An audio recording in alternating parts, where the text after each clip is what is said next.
namin papadala.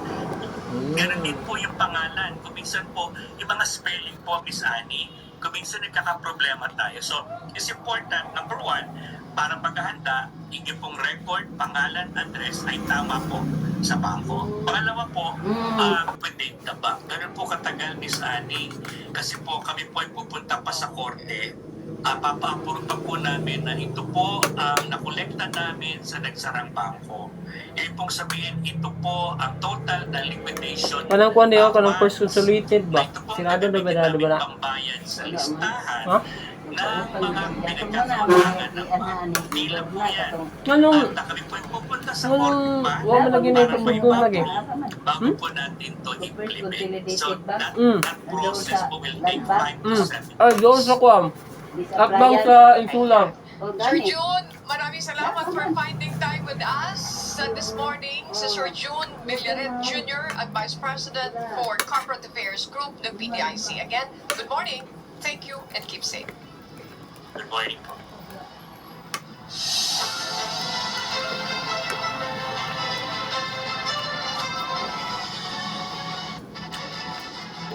Pinaklas ng Community Environment and Natural Resources Gensan COMELEC at national government agencies sa mga illegal na campaign materials na nakapaskil sa mga puno at pinagbabawal na lugar sa Gensan.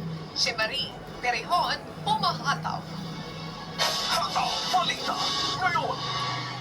Nagsagawa ng sabay-sabay na operasyon baklas ang Community Environment and Natural Resources o Senro Gensan, Commission on Election o COMELEC at National Government Agencies o NGA sa National Highway ng mga barangay Katanggawan, Mabuhay, Pula, Lagaw at Diversion Road sa General Santos City, Kabakalawa.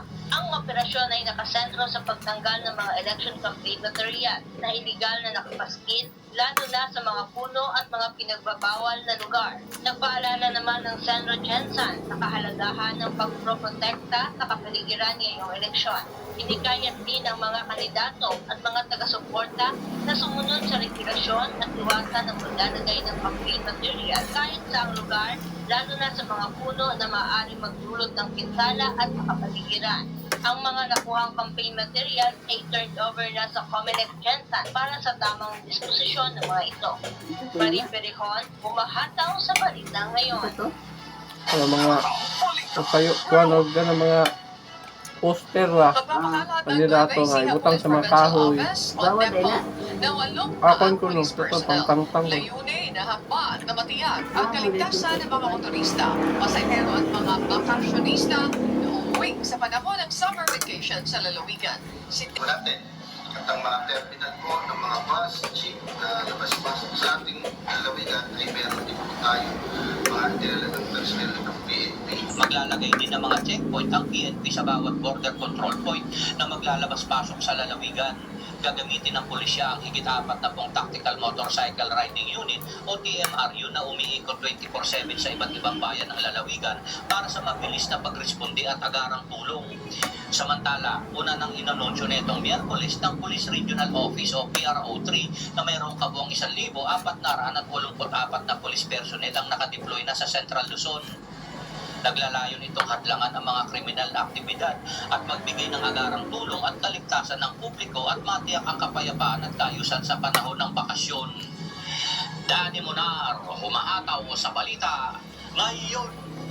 Hataw, balita, ngayon! At this time, sa ating shout-out, ayan, Ronald, Raprap, Rodrigo, Joshua, Belinda, Justine, and thank you, Aden.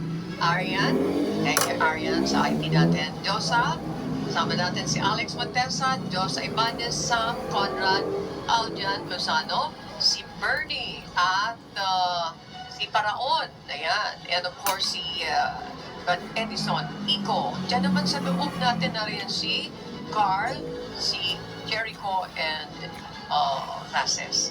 Shout out po sa ating mga taga-subaybay sa buong Pilipinas at sa iba't ibang panig ng mundo. Shout out ko din ng mga doktor, na ready na mga doktor, mga medical staff na nandito po sa MCGI Charity Center dito po sa Marikina. At shout out din sa mga tagapakinig ng Hataw Balita ngayon sa Radyo La Verdad 1350. Sa mga kasambahay, kung may mga istorya po kayong nais balikan sa Hataw Balita ngayon, pwede niyo po itong muling mapanood sa aming official social media account. Magtungo lamang po sa UNTV News and Rescue YouTube channel at i-click ang subscribe button.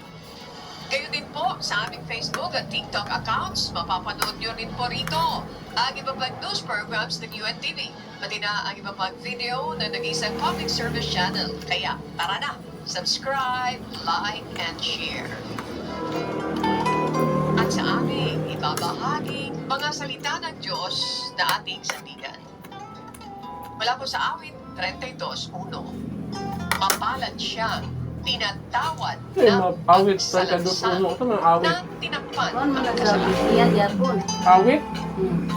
Ito man na.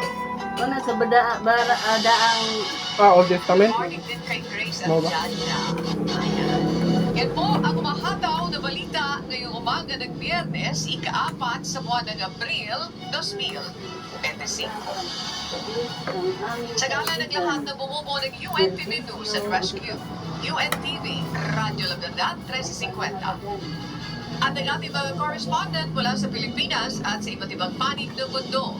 Ngalan po ni Amigo Sherwin, ako po si Annie Rentoy, at dito sa UNTV at UNTV, Radyo La Verdad 1350, Diyos ang aming sandigan, serbisyo publiko ang aming pinahalagahan. Susunod na po ang Good Morning Kuya. Salamat po sa Diyos at magandang umaga.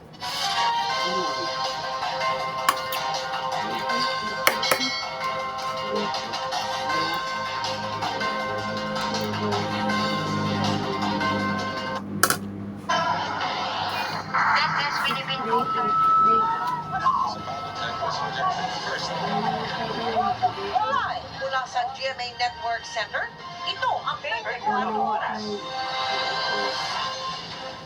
Magandang gabi po, Luzon, Visayas at Mindanao.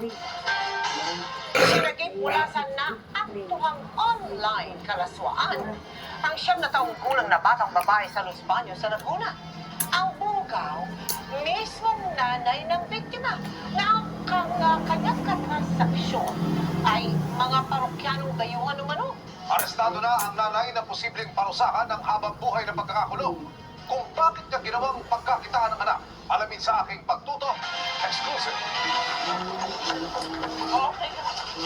Matapos masukin ang masukal na daan sa gilid ng Riles sa Los Baños, Laguna, natumbok ng pulisya ang target na bahay. Nakumpirma ang hinala ng tumambad sa kanila ang nangyayaring online sexual abuse and exploitation of children o OSAIC. Inabutan nila ang grade 4 student na 7 na taong gulang lang na naka-online. Nasa harapan ng kamera, nakawig at walang saplot.